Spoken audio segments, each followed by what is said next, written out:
All right, this is awesome. Welcome again to financial management. So we are picking up from where we left last week. I believe it's last week. Okay, where we started on. I think the notes are available for that. Investment appraiser, right? And I think I remember you mentioning that your job as a financial manager, of course, is to source funds or to help source funds for the organization, not just funds, but the right kind of funds for the organization, which we dealt with again in the other session. Then we're saying, after you have those funds, it's important for you to use the funds in a manner that enhances the value of the organization, right? And then this is what you will be doing in terms of ascertaining whether the funds are being used in a manner that's enhancing the value of the organization. It's basically project appraisal. So you are basically engaged in one project after another as in an organization. And in any case, you want to raise funds so that you say engage in a certain project. So what we are doing here is basically evaluating this project to see if this project is going to add value or not. That's basically what we're doing. So the one method that we did was on 4.1, which is a very simple example. So you'll hardly ever get an exam, a UNISA exam in particular, that's gonna be this simple. But the principle is the same. And if they are true to their word that they are marking you on principle, then it's important that you understand tonight the principle of why we are doing what we are doing, right? Such that at the end of the day, should we even put a huge scenario for you, you must be able to pick up the important things and just, put in the important things there. So most of the questions that we get, I would say they have a lot of noise. I'll just refer to that as noise, which is a lot of unnecessary information that's there to divert your attention from the real thing. All right. So we calculated the payback period. I think I don't have that spreadsheet now, but we will create another spreadsheet for our internal rate of return and for the net present value, right? We will do spreadsheets for those just now. So we will say the important thing at this stage is to deal with cash flows, right? We want to deal with raw cash flows. We don't care how much profit you are making, because now we realize from the notes that we had last time, we realize that you can actually doctor some of these figures. You can actually make those figures up. I think there are a number of companies. I can't remember if I did put up examples of such companies that were engaged in what we call creative accounting. So companies like Enron, I think you should look that up if you've got time. Very interesting stories, what they did with Arthur and Andersen in the United States, and how we ended up having the Sarbanes-Oxley Act and what have you. It was because of creative accounting. So people can quite easily manipulate profits, right? People can easily manipulate profits. Accountants can do that. Anybody can easily do that. Why? Because I think we said on the last session that there are a lot of subjective matters there, right? Stuff that includes what we heard here was depreciation, right? At the end of the day, depreciation is a matter of company policy, right? And what you decide in the organization as an appropriate measure of depreciation, right? So at the end of the day, what's going to be important is the raw cash flows, right? What's important is going to be the cash flows. So we want to analyze these projects based on the cash flows that they are expected to generate. But again, no method is foolproof, by the way. Every method has its advantages and disadvantages. But for the sake of having something or bringing something on the table to the management team, then we have projections. In this instance, we have projections from year 1 up until year 4, right? This is our projected cash flows, and then not cash flows, sorry, these we figured out that they are projected net profits, right? And then the first thing that we did was to adjust these for depreciation so that they become cash flows. Then I did mention that you need to be careful in dealing with these questions, that we need cash flow. Sometimes they're going to give you net profit, like in this instance. So if they give you net profit, then you want to look for the non-cash items and you make your adjustments there until you arrive at your cash flows. And by the way, this method we need to understand it because we are going to use it much later in doing company valuations, right? We need to understand the principle of these cash flows. At the end of the day, what a project brings on the table in terms of cash flows is what is important, right? And then today, because we are dealing with net present value, the principle of present values and future values, which we also spoke about now, comes into play, where we are basically saying we understand that a project is going to make money, but when is it going to make that money, right? It's also just as important. The timing of those cash flows is just as important as the cash flows themselves, right? So of which here we are basically making an allowance or making room for that, or making adjustments for that timing of cash flows. So it's not just about getting money. It's like if you are going to get married, if you are a woman and the guy keeps telling you that they are going to get married, or they say, I read somewhere one joke where they were saying these days if a guy is asking you, if a guy is proposing and saying he's going to marry you, you don't say yes. The appropriate response there is to ask him when he intends to marry you, because at the end of the day, everyone says they are going to marry everyone, right? But the question is when, right? So this is the same principle that we are dealing with here. That okay, fine, cash flows are going to come, but when are they going to come?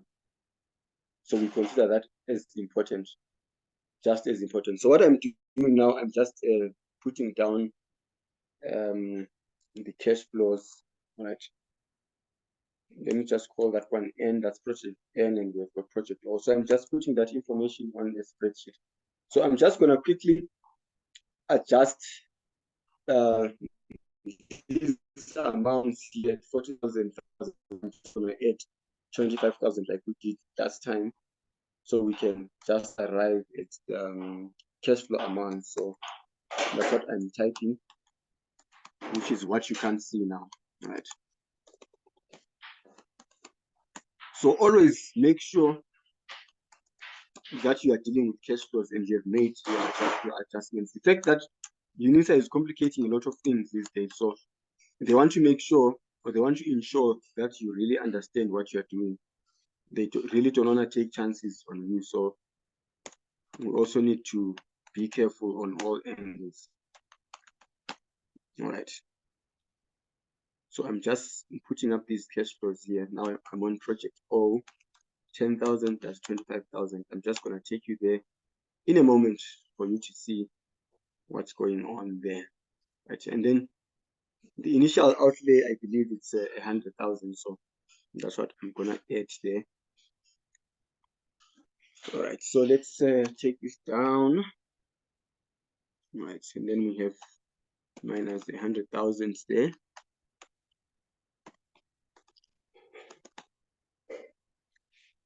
All right, and then this was just the same, right? So I believe we are on the same page with regards to this one. So I'm just going to show you the two methods that we can use here. One obviously is going to be making use of the formula, which is quite easy for me because I'm on Excel here. So I can easily run up the formula and then put it up on Excel and it will just do the calculations. And then we're also going to make use of financial calculators. So if you've got your financial calculator ready, please just make sure it's on, it's next to you. And we will, what else are we going to do? Okay, mine is an online version. So I'm going to punch things here so that we can all see. So it should just about assist us there. All right, so now we are dealing with net present value, right? Calculate the net present value. So what are we doing with net present value? So we are basically discounting all these amounts here based on the discounting factor. That's, I'm gonna check that on the question, based on the discounting factor. So we want to get basically the present value of all these payments to see how much this project is basically contributing, right, over its lifespan, which is going to be 4 years, I assume, right? So let's check the project. Is the cost of capital for that project is 12%, right? This is what you see there. The cost of capital of that project is 12%. So because we have dealt with cost of capital now, and another brother is going to do a question for us in a couple of weeks' time with cost of capital. It's going to be very interesting. I'll need you all to attend. So we already know that in this cost of capital, you are most likely going to have your debt and your equity included there. So this is particularly for a geared company, which is a company that has got its capital as basically, let's say, a cocktail of debt and equity, right? So the most appropriate there to use would obviously be your weighted average cost of capital. But if it's an all equity funded company, your cost of capital is going to be your equity, right? Which is your cost of equity, which is your KE, right? I think it was, where was this? Some management accounting, some postgraduate management accounting, where they'll basically give you all the rates there. They'll give you your KE, and then they'll give you a weighted average cost of capital. So they want to see which rate you're going to use as your discounting factor. So obviously, by the time you get to that stage, it's fairly easy for you to choose, right? You want to go for your weighted average cost of capital, right? Then in some questions, they might just ask you to calculate your weighted average cost of capital, and then from there, give you a project where they want you to use that there as a discounting factor.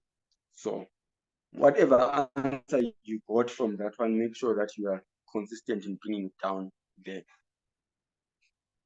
All right, so we want to discount these cash flows. So we're going to start off with project N, and then we are using 12%. So the formula is very easy for you to remember. It's going to be 1 divided by, so it's 1 plus the rate, and then we are multiplying that to the power of n, or raising that to the power of n.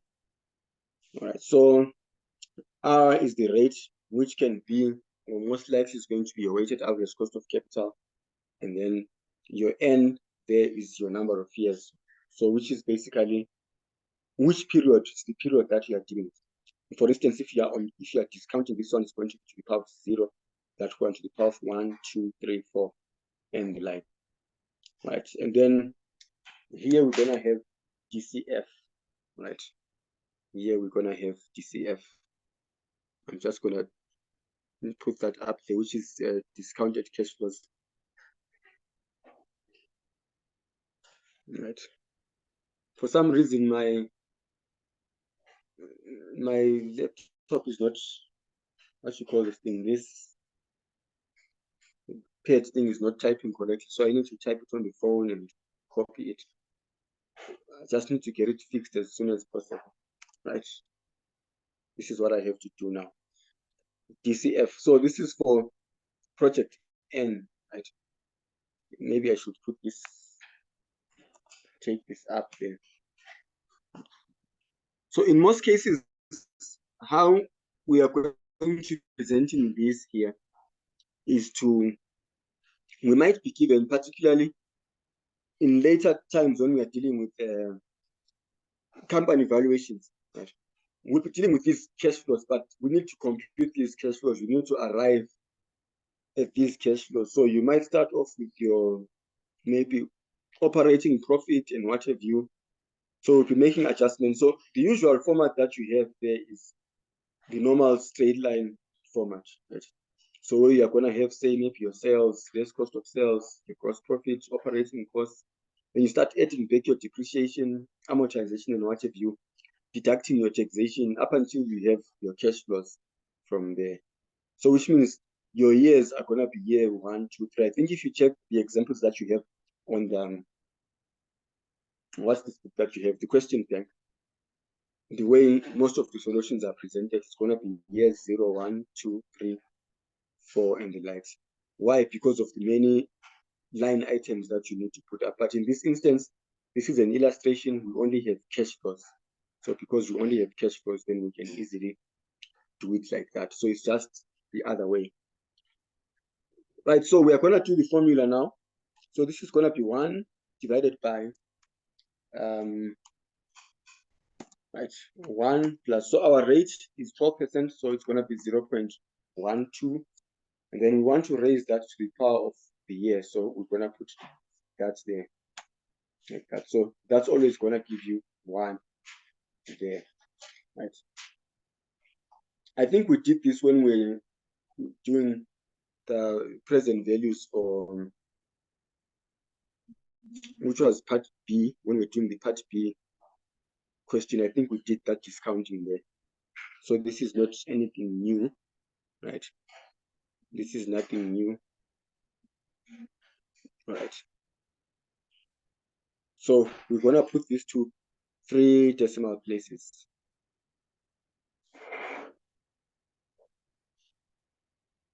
Right, we're gonna put this to 3 decimal places.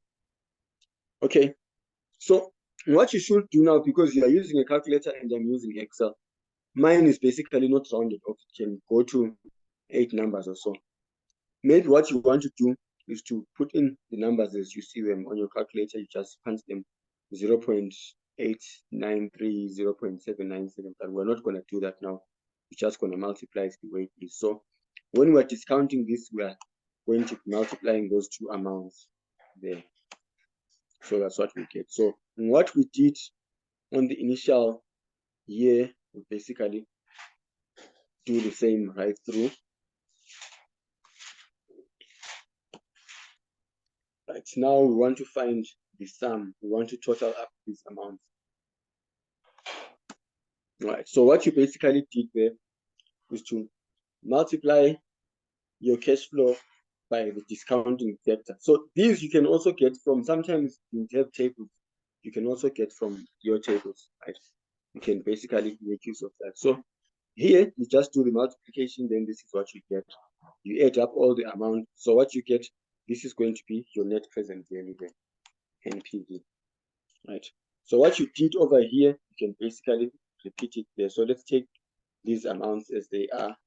They are just the same, right? The amounts are just the same. And then here we want to multiply that by the cash flow, right? That's what that gives you there. And then we basically do the same there. Then we want to add that, basically get sum, and then that's what you have. This is what that gives you, right?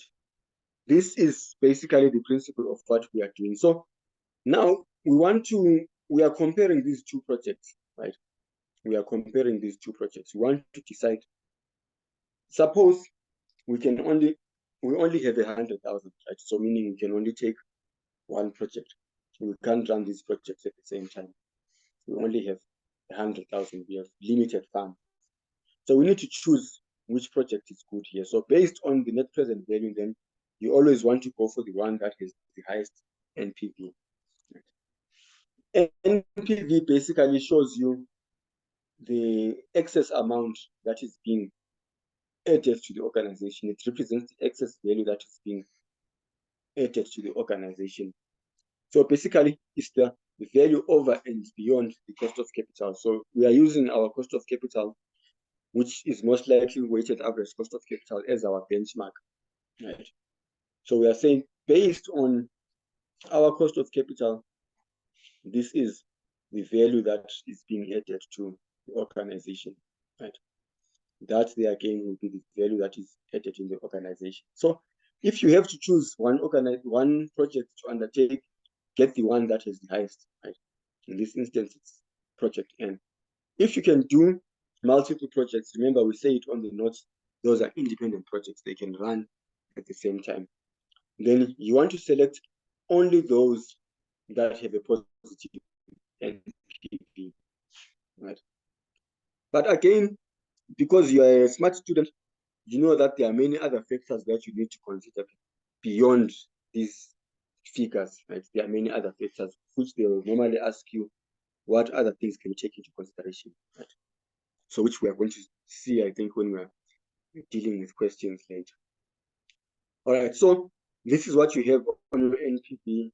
Now let's do, when you are going to, when you want to use your financial calculator on this. Let me get my financial calculator ready on this so we can. I'm actually gonna share the screen. You can see one financial calculator that I use all the time. Okay. I'm just gonna share that part and you see.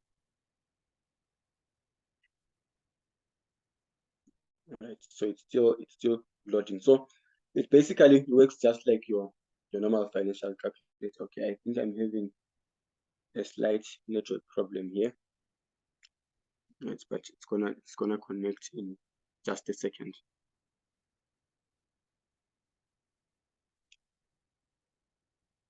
All right, I'm almost there. So it works just the same as your own financial calculator. And if you don't have a financial calculator, then you can even get this online version that I'm gonna post here that you guys are gonna see. So guys, basically, when you talk of net present value, that's what they're asking you to do. Right? Though they will be asking you to do that in many words, of course, because this is a third level module. They are not going to ask that plain. They're basically asking you to use those to basically use those techniques that we are putting up there.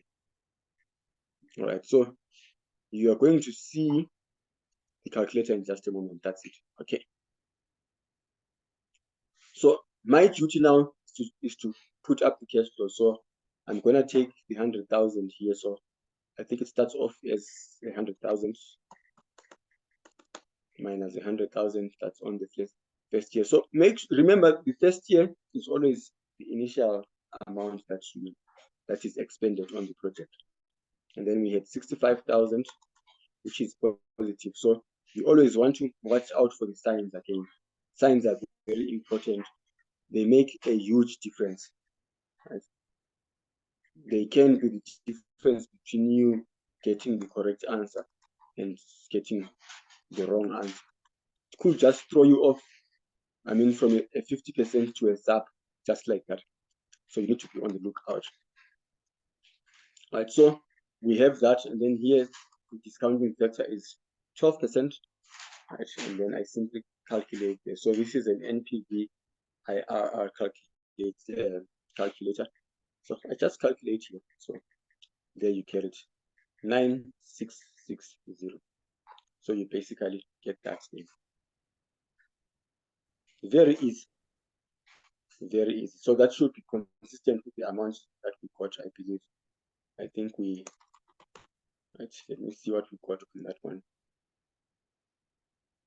We got something like that. So 9,666. So it's actually a lot faster on your financial calculator, anyway. But even Excel, okay, I think I somehow deleted that. Let me just put it up. Same amount. You see. So that's basically what they're asking you to do. So the trick is to identify the cash flows, identify what is a cash flow and what is not a cash flow. And you obviously want to identify the cash flows that are relevant to the project. Suppose you have two projects that have got different cash flows, of course. You want to make sure that you are putting in the figures right there.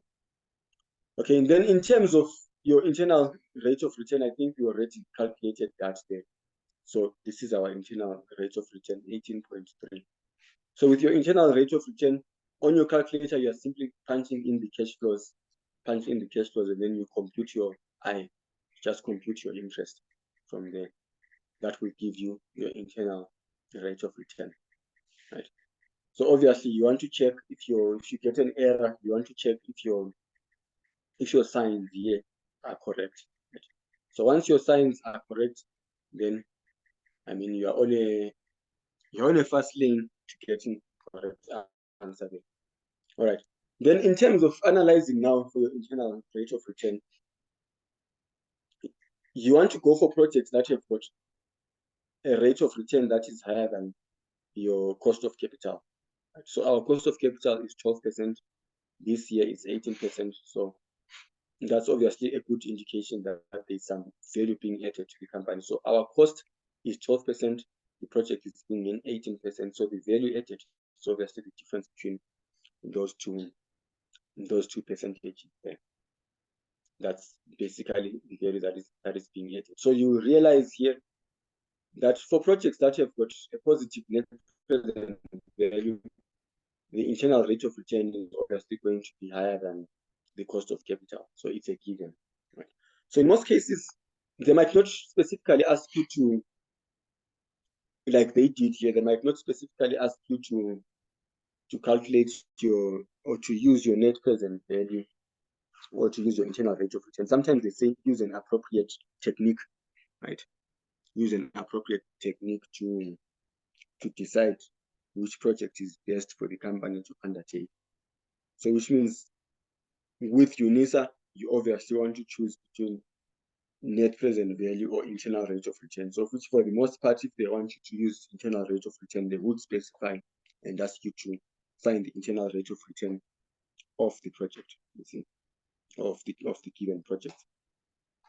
So if they didn't specify, once you see the information gives you cost of capital, then you know you're obviously going for your net present value. And the mark allocation again is going to give you guidance, right? The mark allocation is going to give you guidance. So most of these questions that carry high marks is because it's not going to be a paper period or accounting rate of return, one of those simple things. They are not going to ask you that. That's like 3 marks or 4 marks with UNISA. But anything 6 marks and above, most of these ones start from 15, then you know it's your net present value. Right. I don't know if you have any questions so far, if there's anything that you feel is difficult to comprehend, anything that you would like to add, anything that does not make sense.